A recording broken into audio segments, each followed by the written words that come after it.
Selanjutnya, kata sambutan yang mewakili pimpinan gereja tetangga kepada Amang Pendeta Dr. Paul Ulrich Munte, kami persilahkan. Horas.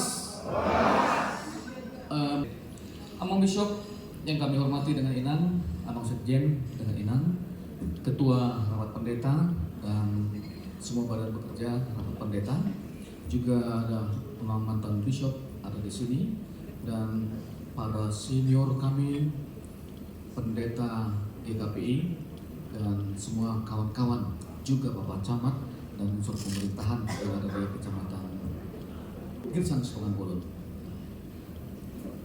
Kalau ditanya kepada saya bagaimana hubungan saya dengan GKPI, setengah darah saya ini GKPI.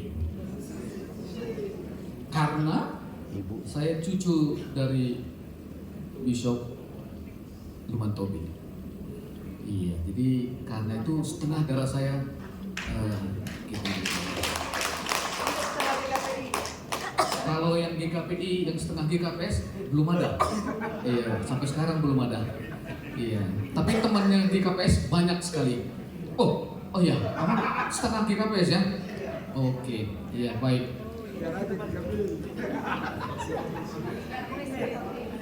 Izinkan saya pada kesempatan ini mengucapkan selamat mengadakan rapat pendeta kepada para pendeta yang ada di GKPI.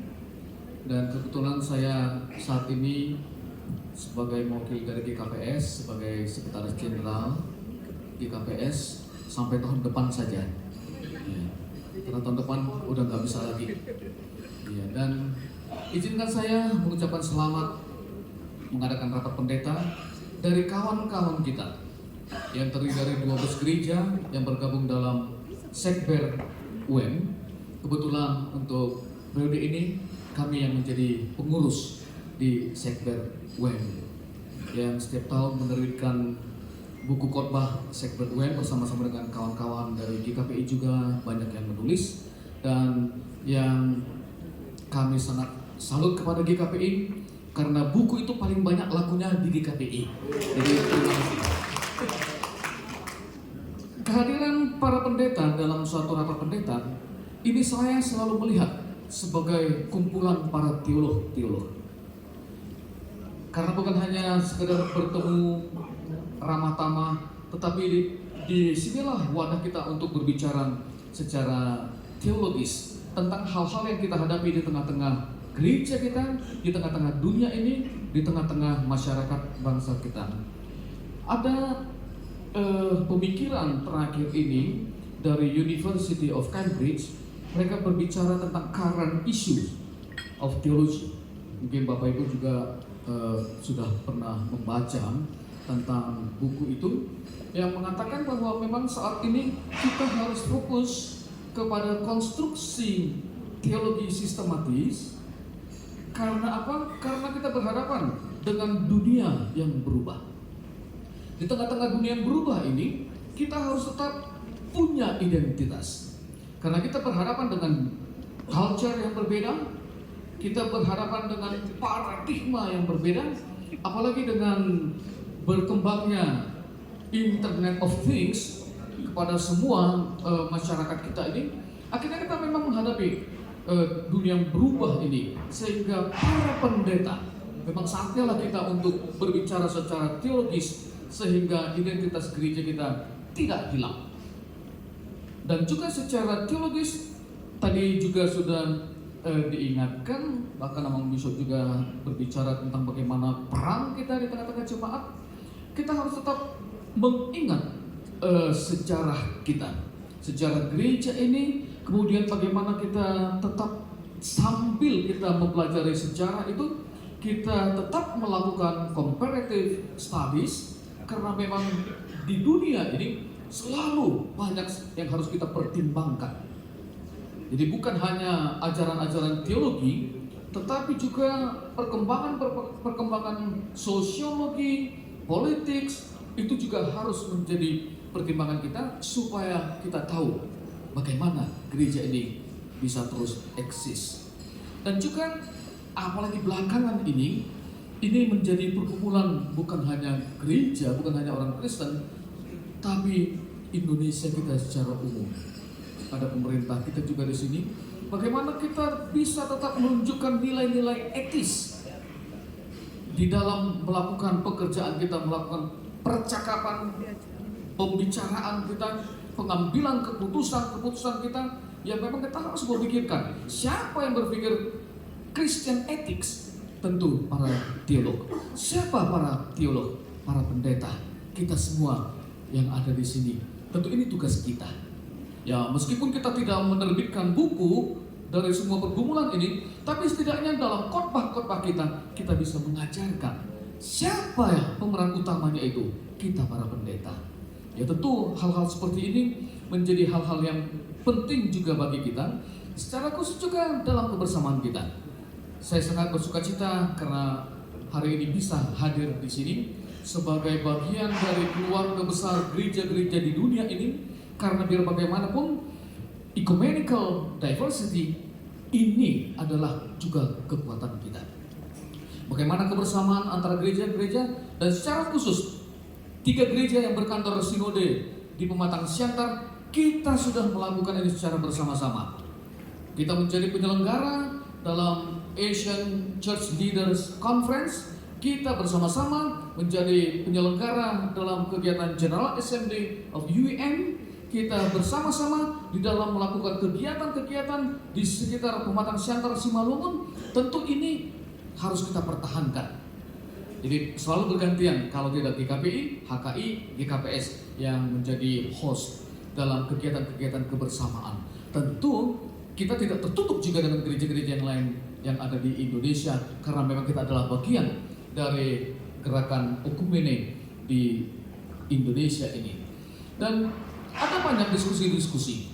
Ketika kami berdiskusi dengan partner kita, sama seperti GKPI juga punya partner di Jerman, mereka mengatakan ketika saya bertanya, kenapa kosong-kosong aja ini gereja ketika berkunjung ke sana? Mereka mengatakan seperti ini, gak usah banyak cerita lah pendeta Munte.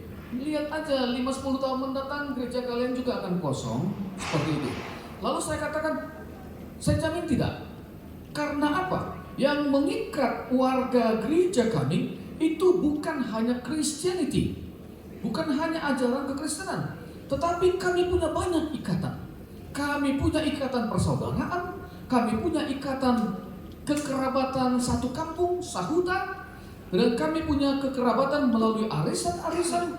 Dan itu semua adalah kekuatan di gereja-gereja Batak khususnya, dan Indonesia atau Asia pada umumnya. Sementara gereja-gereja Jerman meskipun sama marganya, katakan marga Smith di sini, marga Smith di sini, tapi tidak punya kaitan apa-apa. Tapi kalau di Indonesia gereja-gereja Batak, kita punya kekerabatan. Saya Munte, abangku di sana pendeta Pardomon Munte, dia GKPI, aku GKPS, tapi kami sama-sama Munte, berarti kami bersaudara. Kan begitu? Apalagi kepada hula-hula kami. Tobing, wah saya nggak berani macam-macam. Jadi Tobing dimanapun, itu pasti punya ikatan. Itu pasti punya ikatan. Meskipun dia bukan GKPI, bukan HKBP, tapi dia GKI, pasti kami punya ikatan. Jadi karena itu kekristenan di Indonesia tidak akan mati suri, tapi akan terus berkembang. Dan ini menjadi pergumulan para teolog juga. Jadi Bapak Ibu pendeta yang ada di GKPI, tentu kita mau ini terus kita pertahankan. Apalagi, wah saya senang sekali dengan membaca subtema kita ini, menjadi gereja yang ceria dan ramah. Saya pikir GKPS belum pernah punya tema seperti ini, dan kami akan contoh mungkin 5 tahun ke depan kami akan contoh.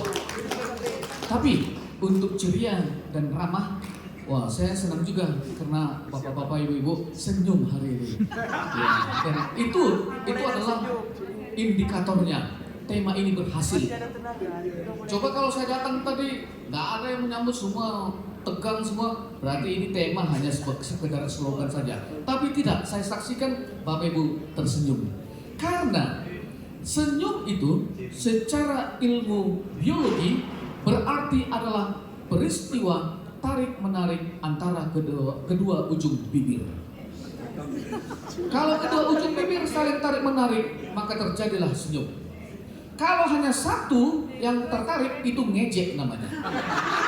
Jadi tema ini saya pikir harus dipraktekkan. Jadi Amang Ketua Rapat Pendeta, jangan khawatir Amang. Tema ini mengikat semua. Nggak ada yang lari-lari nanti, karena semua akan senyum semua di sini.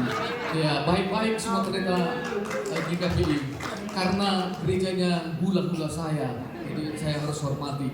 Ya, jadi bersama dengan gereja-gereja yang ada di Indonesia, tentu mari kita terus mempererat ikatan yang ada.